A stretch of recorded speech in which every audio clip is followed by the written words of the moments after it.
ম্যানহোলে আটকা পড়ে একটি বিশাল অজগর। সাপটি দেহের বেশিরভাগ বাইরে থাকলেও পেটের মোটা অংশটি আটকে যায়।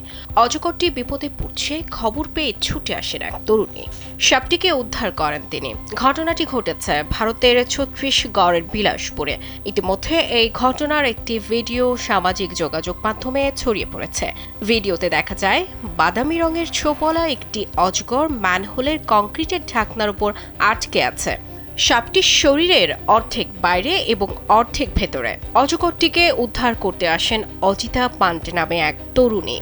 তিনি ছত্তিশগড়ের স্নেক গার্ল নামে পরিচিত। সাপ উদ্ধারে দক্ষ অজিতা অদ্ভুত কায়দায় অজগরটির মুখে একটি কাপড় দিয়ে চেপে ধরেন। তিনি সহজেই সাপকে কবজা করে ফেলেন। এরপর সাপটিকে ম্যানহোলের ভেতর ঢোকানোর চেষ্টা করেন দুজন। তাদের পরিকল্পনা সফল হয়। সাপটি ম্যানহোলের ভেতরে ঢুকে যায়। এই ভিডিও সামাজিক যোগাযোগ মাধ্যমে আপলোড করেন অজিতা। বিপদে পড়া সাপটিকে উদ্ধার করায় অজিতার প্রশংসা করেছেন নেটিজেনরা। সাপ উদ্ধারে তার একটি বিশ্ব রেকর্ড আছে বলেও জানিয়েছেন অজিতা। সাপ দেখা গেলে তাকে স্পর্শ করা বা উস্কানি দেওয়া থেকে বিরত থাকার পরামর্শ দিয়েছেন এই তরুণী।